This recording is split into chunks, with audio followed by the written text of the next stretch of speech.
सकती है। बाजारों की चाल इस बीच देखिए 17,625 के आसपास निफ्टी ट्रेड कर रहा है, 94 अंकों की गिरावट। निफ्टी बैंक अब 590 पॉइंट ही नीचे है, लेकिन कुछ ट्रेड्स में थोड़ा सा एक्शन आया है।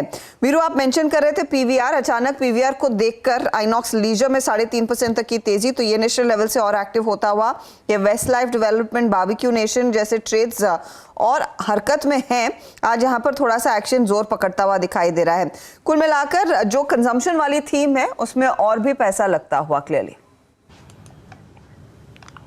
जी हाँ, और नवरात्र शुरू होने से पहले आखिरी जो शुक्रवार है ना, वो कल ही पड़ेगा हर्षदा। तो कल बहुत सारे लोगों को काम निपटाने हैं शुक्रवार को, है ना। यूनाइटेड स्पिरिट्स हालांकि डे लो नहीं, रिकवर काफ़ी हुआ है, लेकिन वेस्ट लाइफ जनाब 708 पे भी हर्षदा जिक्र कर रही थी, एकदम से मेरी नज़र गई।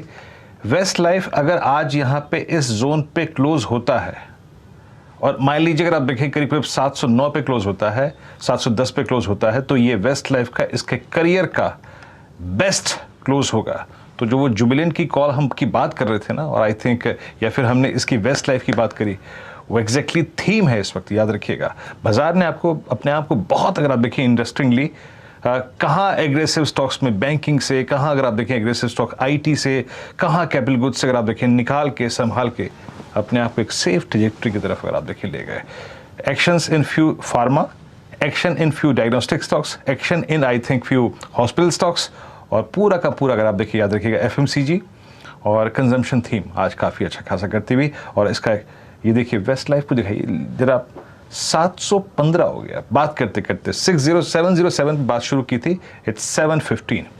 अब एक काम करते हैं, बीटीएसटी का क्रम शुरू करते हैं। देखिए with all risk involve, US में कल आपने 500 पॉइंट का कट देखा, लेकिन वो 500 पॉइंट का कट एक बड़े इवेंट और बड़े इवेंट के आउटकम को अपने में बचा के बैठा है।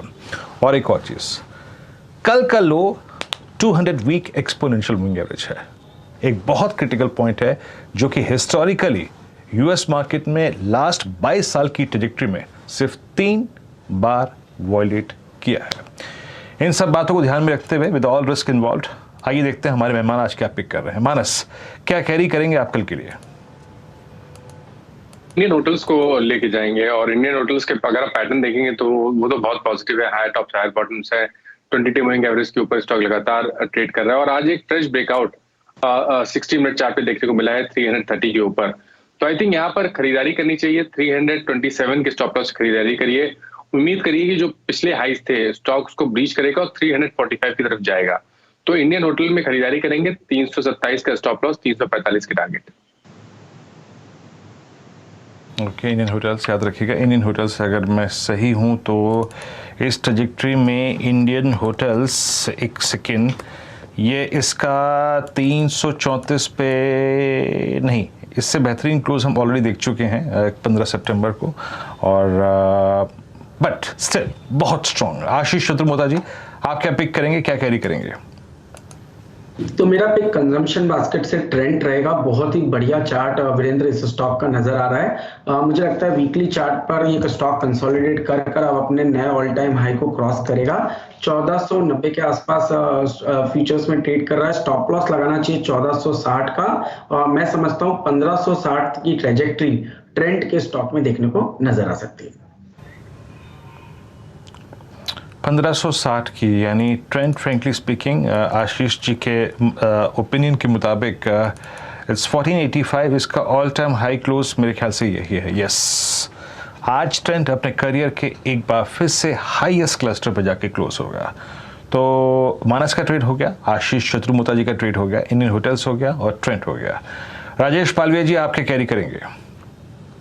वीरेंद्र जी, टाटा केमिकल को कैरी करेंगे। वीकली सेटअप के हिसाब से इसमें एक फ्लैग फॉर्मेशन बनते हुए दिख रहा है। हमें लगता है जिस तरीके से ये स्टॉक में एक कंसोलिडेशन के बाद वापस से ही अपने सीरीज के हायर ट्रेजेक्टरी की तरफ बढ़ते हुए दिख रहा है, तो हमें लगता है ये स्टॉक एक अच्छे बड़े ब्रेकआउट के लिए तैयार होते हुए दिख रहा है। टाटा केमिकल फ्यूचर बाय करने की सलाह रहेगी। अपसाइड के टारगेट होंगे करीब 1185 1190 तक के, स्टॉप लॉस होगा करीब 1135 का।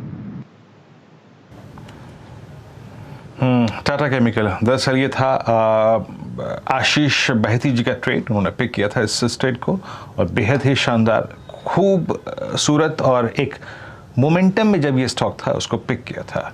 देखा मैंने था, लेकिन मैं आई थिंक हिचकिचा रहा था, बट स्टिल आई मीन आप बहुत शानदार कॉल लेके बैठे आशीष भाटी जी। बताइए अब आप कल के लिए क्या कैरी करेंगे?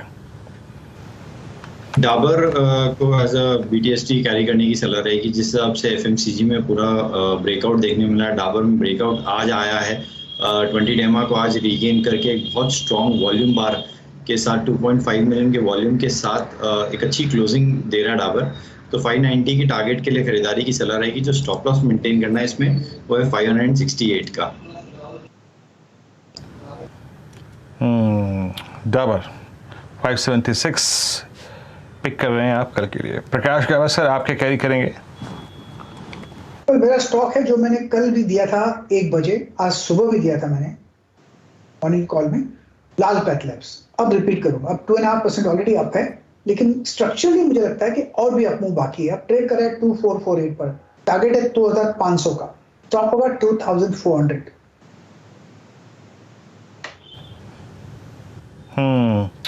आपकी स्क्रीन पे आप देखिए डॉक्टर लाल पैथलैब, और सुबह भी हम बात कर रहे थे प्रकाश सर की, सुबह भी यही कॉल थी डॉक्टर लाल पैथलैब। प्रकाश सर सुबह डॉक्टर लाल पैथलैब थी या फिर अपोलो था? अपोलो था मेरे ख्याल से, या फिर मेरे ख्याल से डॉक्टर लाल पैथलैब था प्रकाश सर का। और अच्छा मूव दिया इस स्टॉक ने, डे हाई की ट्रैजेक्टरी मार्केट ट्रेड करता हुआ। और सडनली अगर आप देखें ये जो पूरी की पूरी थीम है ना, और उसने पैसा बना के देना शुरू कर दिया है। या फिर आप ये कह लीजिए कि बाज़ार को हर वक्त, हर अगर आप देखें कहीं ना कहीं मोड़ पे, हर सर्कमस्टेंसेस में एक रिस्क रिवॉर्ड रेशो अच्छा देखता है, जिस स्पेस पे तुल जाता है। तो आज इस स्पेस पे तुल गया doctor Lal path lab. It's a close above 20 day exponential moving average, और इसका 200 day the last due average वो आता है काफ़ी दूर, 2557 की रेंज में प्लेस्ड है। तो जो BTST कॉल्स हैं और STBT कॉल्स हैं उनका क्रम जो है वो ख़त्म हो गया। यहाँ पे मैं एक स्टॉक और मार्क कर दूं यहाँ पर, जिसमें अच्छा मूव आ रहा है, और मेरे ख्याल से जब हम कल सुबह बातचीत कर रहे होंगे तो उसका जिक्र नहीं होगा, मेरे को नहीं लगता ऐसा। और ये क्लोज बहुत अच्छा है सन फार्मा का। सन फार्मा, आशीष चतुर्मुदा जी जरा इसको देखिएगा, 908 ग्रेजुअली ये जो चार्ट है 12 अप्रैल से लेकर अब तक के अगर आप टाइम फ्रेम में रीड करें तो शायद एक अपस्विंग के लिए तैयार हो रहा है। आपका क्या मानना है इस स्टॉक को देखने के बाद? तो मेरे हिसाब से अप स्विंग बन चुका है। पिछले 3 दिनों के जो ट्रेडिंग सेशंस में वॉल्यूम और प्राइस की एक्टिविटी वो यही रिफ्लेक्ट करती है। तो मेरे हिसाब से यहाँ पर जो अभी 890 का बेस बना है वो एक अच्छा सपोर्ट के तौर पे काम करेगा, और मेरे हिसाब से 935-940 की ट्रैजेक्टरी सन फार्मा में नजर आएगी। हालांकि क्योंकि फार्मा कहीं ना कहीं एक साइडवेज है, इसलिए शायद मोमेंटम मिसिंग है, बट अगर से उस पूरे स्पेस में कोई स्ट्रेंथ कहीं नजर आती है तो वो सन फार्मा और सिप्ला, इन 2 स्टॉक्स के अंदर में देखने को नजर आती है। फार्मा में एक मौका तेजी की तरफ बनता हुआ दिखाई दे रहा है। अच्छा, अचानक गुजरात गैस में भी खरीदारी दिखने लगी है। पिछले 10-15 मिनटों में 3% ऊपर। ये देखिए क्या स्पाइक आ रहा है गुजरात गैस में। इसके साथ MGL IGL को भी दिखाइएगा प्लीज, क्या एक कोहेसिव मूव है? क्या दूसरे पियर्स में भी इस तरह की तेजी देखने को मिल रही? तो IGL 1.5% ऊपर, महानगर गैस में आप देखेंगे करीब 1.5% तक का इजाफा देखने को मिला है, लेकिन जो स्पाइक है वो लार्जली गुजरात गैस में ही देखने को मिला है। कावा साहब, गुजरात गैस करंट जो स्पाइक देखने को मिला है 523 के लेवल्स, बताइए मौका है क्या? बिल्कुल मौका लेना चाहिए। अब ट्रेड कर रहा है 524 पर गुजरात गैस, 510 का स्टॉप है, काफी डीप है, लेकिन नथिंग टू वरी, उतना ही लेना चाहिए, क्वांटिटी कम कर लें। Target 540-550 Gujarat gas. इसका सेटअप अच्छा है और ब्रेकआउट मिला है गुजरात गैस। स्टिंग है ये जो हरकत देखने को मिली, क्योंकि कैश में तो भाग गया ये काउंटर, फ्यूचर्स में 509-510 के आसपास ट्रेड कर रहा है। तो गावा साहब कह रहे हैं 510 का स्टॉप लॉस लगाइए, कैश के भाव के मद्देनजर 540 तक के स्तर आ सकते हैं। एक बहुत तगड़ा मोमेंटम इसमें देखने को मिला है।